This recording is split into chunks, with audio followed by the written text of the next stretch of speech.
8 rookies I cannot wait to draft based on their situation and their draft value in rookie drafts. I'm bringing you 2 players in each round, rounds 1 to 4, players that I love and that you should not be passing up on as you go into your rookie draft. So let's get straight into it. If you stay tuned to the end of the video, I am bringing an undrafted free agent bonus player that you should be picking off of waiver wires at the end of this video. Maybe he's the next Kyron Williams. Maybe he is the next Puka Nacua. We don't know. Let's wait and see. But let's start off with the first round. 2 players in the first round that I believe their situation, their draft capital, and their value in rookie drafts is somewhere and someone that you should be going out and targeting each and every draft. And my first play in my first round, this one may be obvious, but that's Drake May. Drake May has had a phenomenal value so far in rookie drafts because we've seen a lot of these talented guys getting pushed up on the board, these rookie drafts. Currently, Drake May in the community consensus, he is the 106. A guy that went 3rd overall to the New England Patriots is going in the 6th overall pick in your rookie drafts. And a lot of people don't like this because of the situation. And we have to reimagine this situation. We have to have a new outlook and a new perspective when we look at this new New England Patriots. Excuse me. Right? A lot of these people don't like Drake May because of the weapons that are around him. Were we saying the exact same thing this past year about CJ Stroud? I mean, I certainly was. I was concerned about his situation. Look how CJ Stroud turned out to be. Now, every situation is different. But if we were to compare, the situation that Drake May is going into and what CJ Stroud went into, some would say they're very similar. Drake May, CJ Stroud, both top 3 quarterbacks going into the NFL draft, both going into Drake May going to an organization that's very well known. The Houston Texans had a couple shaky years outside of the Deshaun Watson years, right? And then you think of the weapons. CJ Stroud going into last year had Nico Collins, Tank Dell, who they drafted, Xavier Hutchinson, John Mechie, who didn't see a snap on the field because of his sickness. And Drake May is kind of in the same situation. He has Juju Smith-Schuster. He has Kendrick Bourne. He has Jalen Polk, who they drafted. Javon Baker, who they drafted. So some of these guys and these players may be more talented than the other, but situation seems very, very similar. Now, head coaching regime, we just don't know what that looks like. Coming in, I wasn't excited about the head coaching regime for the Houston Texans, and probably a lot of people are feeling the exact same way about the New England Patriots and Drake May. But what we do know is the talent, and I think that's where we tend to forget when we look at situations, that the talent is still there. The talent and what we hope and expect out of this person when we first scouted them coming out of college, whatever respective college they came out of, is that their value is definitely going to hopefully be in return of where they're going. At the 106, there's no question in my mind. I feel confident that Drake May should be at the same value or potentially higher unless he has a Bryce Young type of outing, right? Bryce Young had a terrible outing. But look, maybe that's a bit too bold already for me to say. But the talent is there for Drake May. What was the most exciting things that we saw from Drake May in his film? Right? The fact that he has an ideal NFL size, right? The fact that he throws a beautiful deep ball and he was first in big time throws. The red zone rushing threat, the opportunity, the fact that he can rush in the red zone is a plus for fantasy football, right? And Drake May, who did we compare him to coming out of college? Not just myself, but a lot of the TV analysts, the fantasy analysts in the community. I've seen Justin Herbert. I've seen Josh Allen. We've seen some of the worst names like Daniel Jones and Derek Carr. I get it. But what we do know is that the situation and the way I'm envisioning this offense for Drake May is that for him to succeed, for him to definitely take the next step into the next level, because they're going to be building around him and getting him going fast and often. Why? Because they drafted Jalen Polk in the 2nd round. They drafted Javon Baker, 2 wide receivers that I believe can bring 2 different things to this offense and get Drake May going. And the fact that you can get Drake May at the 106 in this league, in this draft, is a phenomenal value. And look, coming into this draft, I had Drake May as a higher talent than Jaden Daniels. But situations do change, and I still do have them 2A and 2B. So whichever one you would like to draft, whether that's Jaden Daniels or Drake May, I'm happy for you to go. But Jaden Daniels right now is consensus 102 to 103 because of his situation, because of his draft capital, because he has Terry McLaurin, who has been fantasy relevant in the past, because he has Jahan Dotson, who was a first-round pick wide receiver, because he had Cliff Kingsbury, who was leading Kyler Murray into a high-power offense just a couple years ago. The weapons are there for Jaden Daniels, but so are the weapons for Drake May.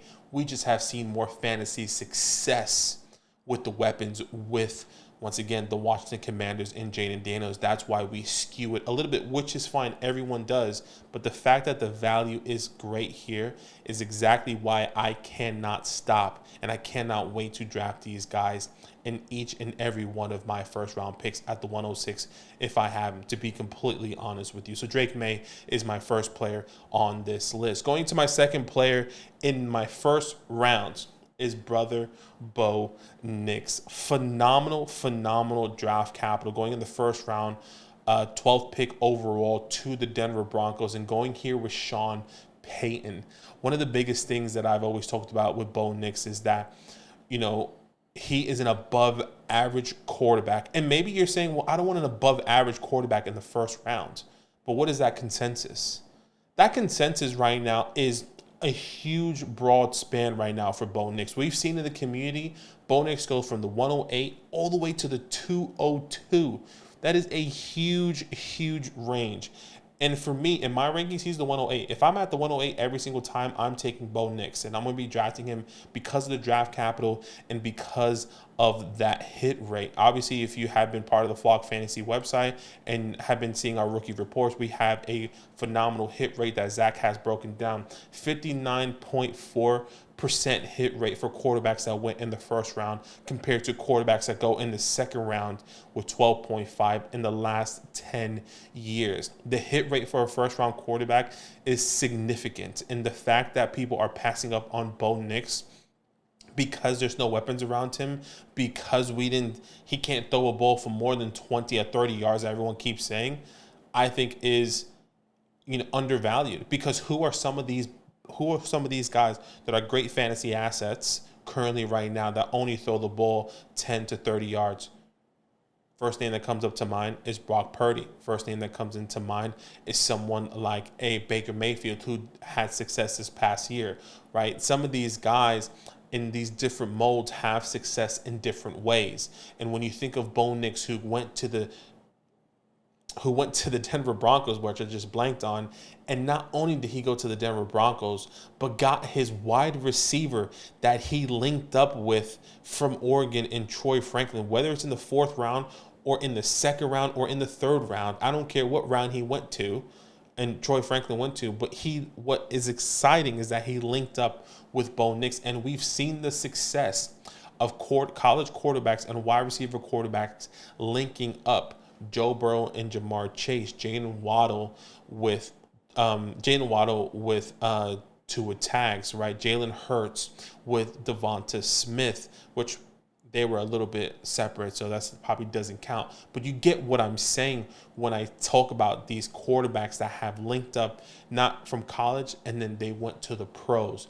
That is what is exciting here. And the fact that this range, the fact that you can get someone like a Bo Nix from the 108 to the 202. If you're telling me right now you're in a rookie draft, or in your rookie draft that Bo Nix is going to fall to you at the 112 or the 202, that is a first-round quarterback going in the late first round with top 12 draft capital.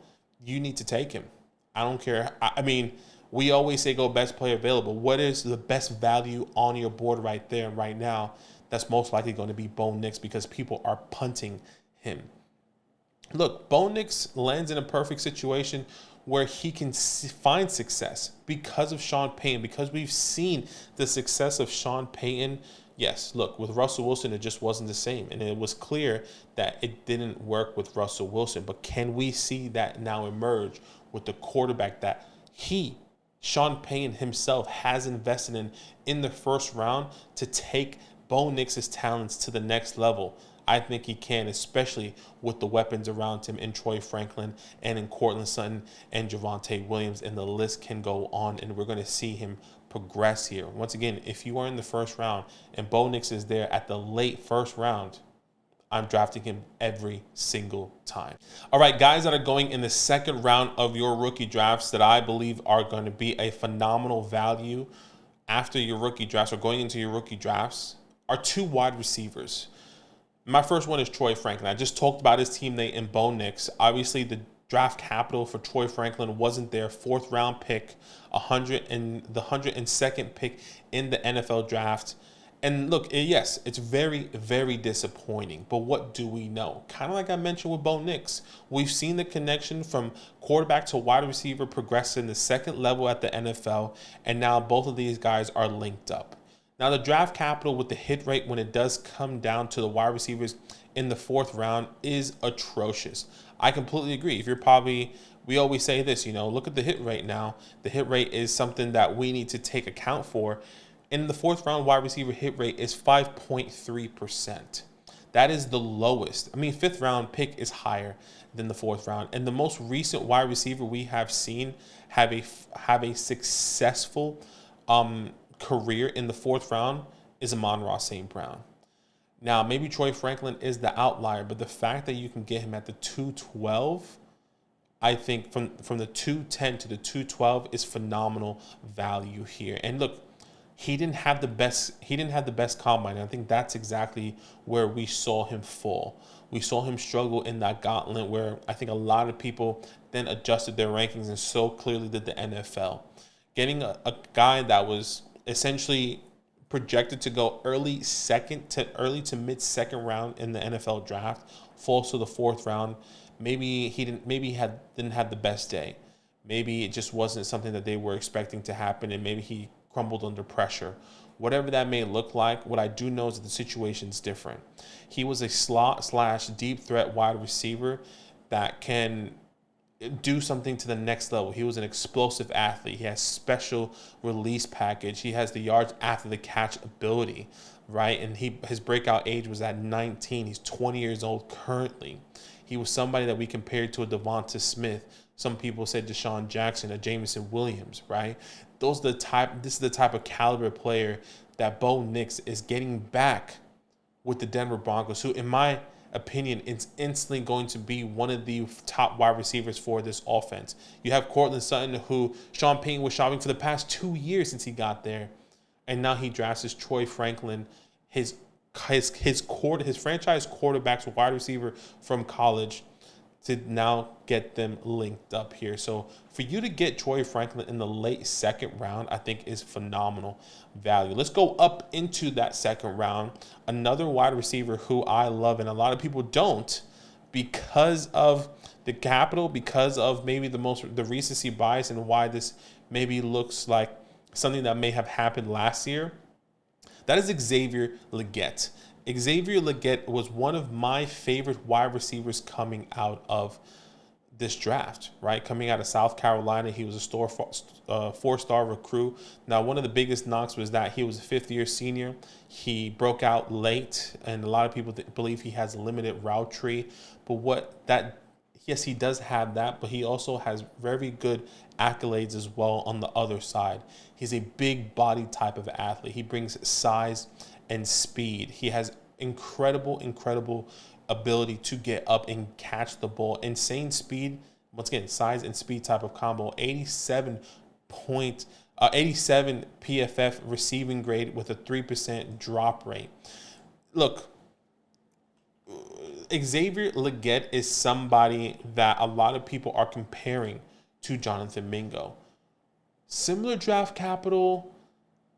Can they really believe in, he's getting a lot of hype at the late of the draft. Can you really believe him? The same organization drafted somebody similar to him this past year. I think they're two completely different athletes. Xavier Legette, once again, brings size and speed, and he's seen and has been successful, right? 71 receptions, 97 targets, over 1,200 yards, 7 touchdowns, and the yards after the catch is special.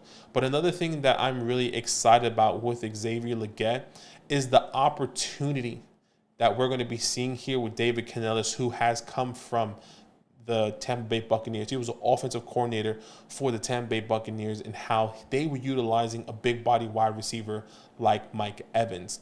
Now, I'm not comparing Xavier Legette to Mike Evans. What I am saying is that their utilization could potentially be the same here. When you think of this offense, I personally do believe that it's going to take Xavier maybe till the second half of the season to emerge maybe to a number 2 wide receiver. Because I do believe Deontay Johnson is going to be number 1, and then it's going to be Adam Thielen. But the fact that you can get him at the 206 in your rookie draft, a first-round draft capital wide receiver who they traded into the first round to get, is exciting here, because we've seen the big body plays and the way that Dave Canellis uses, a big wide receiver in his schemes, and the draft capital and the set could really set up Xavier Legette to be a fantasy threat. And he may not thrive off of targets. He's going to thrive off of big playability and touchdowns. And if you can get him at the 206 and another situation that he can grow with a young quarterback and a young head coach, Xavier Legette is a phenomenal opportunity for you to be taking at the 206. Before I get into my next player, guys, go to flockfantasy.com/land, the best place to support what Zach and I are doing here. We have released our final rookie report with our hit rates, our my guys. We have updated rankings with tiers, positional rankings, and so much more. Not only do you get our final rookie report, you get our fantasy hotline, you get our articles, our rankings on the website, and so much more.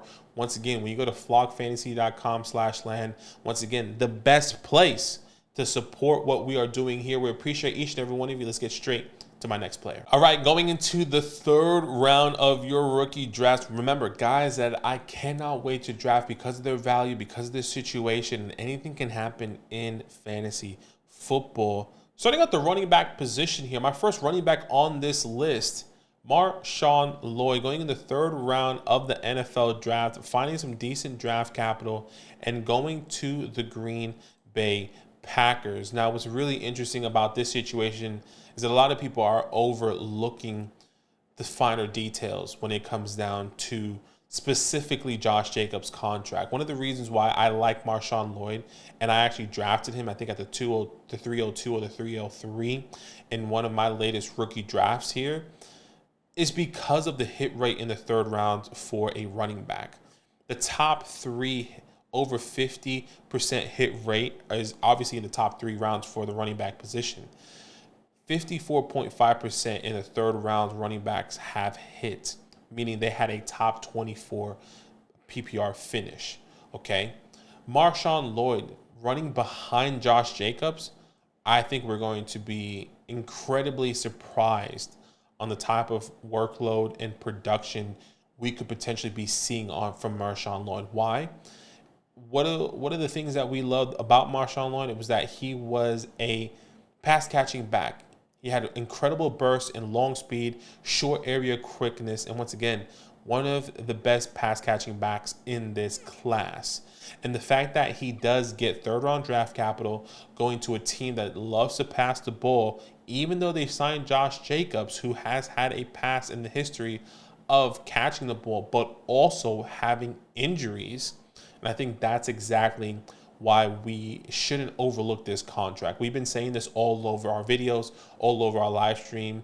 What happens if Josh Jacobs gets injured and he has a high ankle sprain? He's out 3 to 6 weeks. Marshawn Lloyd is instantly the starting running back in this offense. Why? Because A.J. Dillon couldn't overtake this offense this past year, and we keep seeing this flip this past year with random running backs again with the Green Bay Packers, and then they go out and draft Marshawn Lloyd, who is somebody that they absolutely need, and I do believe he is a significantly talented back than A.J. Dillon. A.J. Dillon does re-sign a 1-year contract to this team. I wouldn't even be surprised if he gets cut at the end of the season, right? Not at the end of the season, but I wouldn't be surprised if he gets cut maybe by training camp because they feel so confident in what Marshawn Lloyd can bring and what they need. They need a pass catching back, which we saw this past year. Look, and Josh Jacobs has had a phenomenal career, right? I mean, in 2022, he finishes the RB1. If I'm not mistaken, this is one of the lowest scoring fantasy running backs per game that we've seen in a while. 16.2 fantasy points per game. I do believe that is lower than Josh Jacobs, which I think he had over 19 fantasy points per game. But the fact that you can get Marshawn Lloyd in the early third rounds of your rookie draft, who got third round draft capital, and who also is going to see a significant workload in the air, is pretty exciting. And I think that's why we can't overlook Marshawn Lloyd and how he is going to be being utilized in this offense as he goes into his rookie year. So if you do need a running back, I think Marshawn is probably one of the best values right now in your Dynasty rookie drafts. My next player, going back to the wide receiver position, and then I'll bring you some couple running backs in the fourth round, so stay tuned, is Jermaine Burton. Jermaine Burton, a phenomenal draft pick coming into the Cincinnati Bengals, somebody who we loved and we hoped and expect that he got the draft capital that he was going to get, and he did. Okay, he goes third round, 80th overall pick to the Cincinnati Bengals, and what is the biggest caveat here? A lot of people are letting Jermaine Burton fall to the middle of the third, or sometimes we've seen him as early as maybe the 211, the 210. I still believe it's phenomenal value depending on how your league drafts. Because I got Jermaine Burton in the third round, if I'm not mistaken, a couple times in our leagues, and we've seen him fall in the third round, or he is the comp pick. We do comp picks as like the 213 in our leagues, and some people have taken him with that. But he is a phenomenal wide receiver too that's potentially going to be emerging after T. Higgins is gone here. I compared him to a Victor Cruz. I know Zach compared him more to like an Adam Thielen, a Jacoby Myers type of player. But quick, confident releases, very up and down type of like downhill throttle. When I say up and down, I mean his throttle is full speed ahead, or like he likes to have really good nuances in his routes where he plays it slow and then he bursts, right? Phenomenal burst. He plays with strength as well, which is really great. 6 foot, 196 pounds. Right now, the envision is that he's going to be playing the Tyler Boyd role. I do believe he jumps Charlie Jones, Andre Eusebius, and he's going to instantly become the slot wide receiver, where he's seen a little bit of snaps, even though he mostly plays outside, 80% out wide in college in 2023, and just under 20% in the slot. I do believe he can play the inside and outside, most likely outside though, but this is why this is a longer wait, because T. Higgins is most likely going to be gone after this year if they don't re-sign him, and if they don't re-sign him, Jermaine Burton instantly becomes and takes over that T. Higgins role, which is going to be a great draft capital if you can get him in the third round, where somebody like T. Higgins has been getting a lot of his workload coming from the Cincinnati Bengals and being paired up with an elite quarterback in Joe Burrow here. So, guys, if you can get in the third round of Marshawn Lloyd or Jermaine Burton, this is phenomenal value. Going into the fourth round, these guys matter.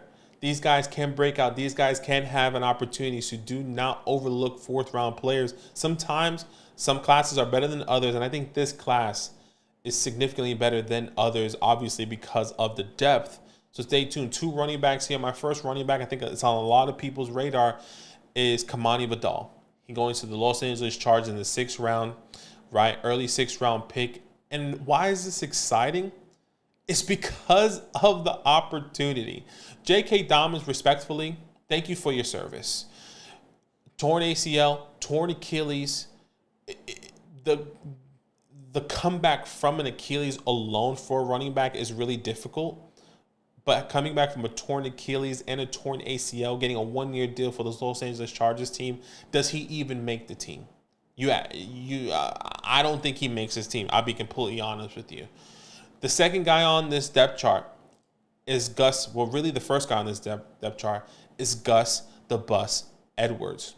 Obviously, phenomenal year this past year with the Baltimore Ravens. I mean, he was basically the the Jamal Williams of this past year, right? 13 touchdowns, had a couple breakout games, averaging over 10 fantasy points per game. He was a lead back here for the Baltimore Ravens in 2023. He finishes the top 15 running back. I get it. He is the power back. Kamani Vidal brings something a little bit different, right? He's 5'8", 213, a little bit smaller, a guy that can catch the ball, a guy that can play in between the tackles, a guy that ran 4.4 speed, who's clearly significantly faster than Gus the Bus. And what is this offense and why everyone is loving Kamani Vidal?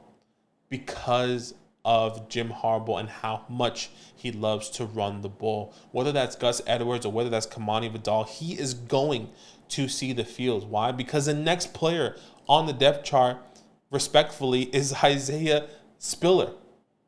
Who? Thank you so much for your service. I remember he was he was projected to be a first-round pick in your rookie drafts. He basically went undrafted. Okay, like that is because obviously Austin Eckler was there. The list kind of went on what was happening with Isaiah Spiller. But there's no way in my mind where I don't see Kamani Vidal at least starting on this team because of injuries, or at least being the reliever back for Gus Edwards at some point in time in this season. And the fact that you can get someone like Kamani Vidal, who is, if he does pan out to be that way, maybe he's at best a flex option at times. Maybe Gus Edwards has a high ankle sprain and misses 3 to 4 games. Are they going to rely on J.K. Dobbins or Kamani Vidal? A guy coming off an ACL tear, or the guy that has fresh legs that wants to prove himself because he is a 6th-round draft pick? I'll put my money on Kamani. Now, we could be wrong, but the fact that you can get him in the 4th round here anyway is you taking a chance on somebody at the running back position. My second running back in the 4th round that you shouldn't overlook, that's getting a phenomenal value in the 4th round, regardless, no matter where you take him, Tyrone Tracy. You gotta call on Tyrone. I mean, if you know, you know. Tyrone Tracy going to my beloved New York Football Giants in the 5th round. The only other running back on this team is Devin Singletary. You have Eric Gray that was drafted this past year in 2023 that went in the later, if I'm not mistaken, he was a 5th round, 6th round pick. Tyrone Tracy brings something different. He was extremely efficient in 2023, and what does he remind you of? An Antonio Gibson type of back. Why? Because he played wide receiver at Purdue for the past couple years. Not Purdue specifically, but he played wide receiver in college for the past couple years, and then they transferred to Purdue where he became a running back. So he has that running back, wide receiver background that he could be a pass catching back and potentially relieve.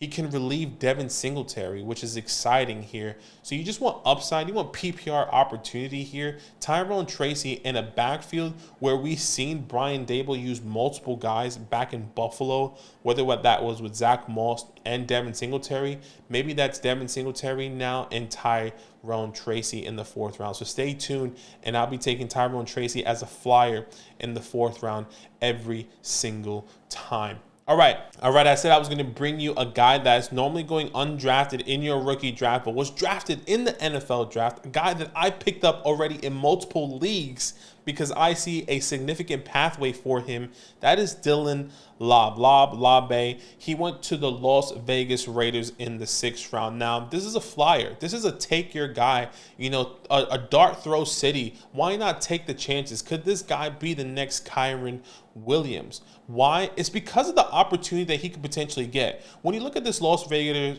Raiders offense, Zamir White, who they take a chance on, Zeus, who I love, came out of the 4th round. They get Alexander Madison off the street, right, coming from the Minnesota Vikings, who was struggling this past year, who they gave the keys to the backfields, and he failed. And we saw Ty Chandler taking more opportunities away from Alexander Madison. You have Amir Abdullah as well, but Dylan Love comes in he can be a guy that could be the reliever back for Zamir White, right? I mean, I've been bringing you these hypotheticals all day with the running backs, but what happens if Zamir White goes down? I don't think Alexander Mattison is just instantly the starter.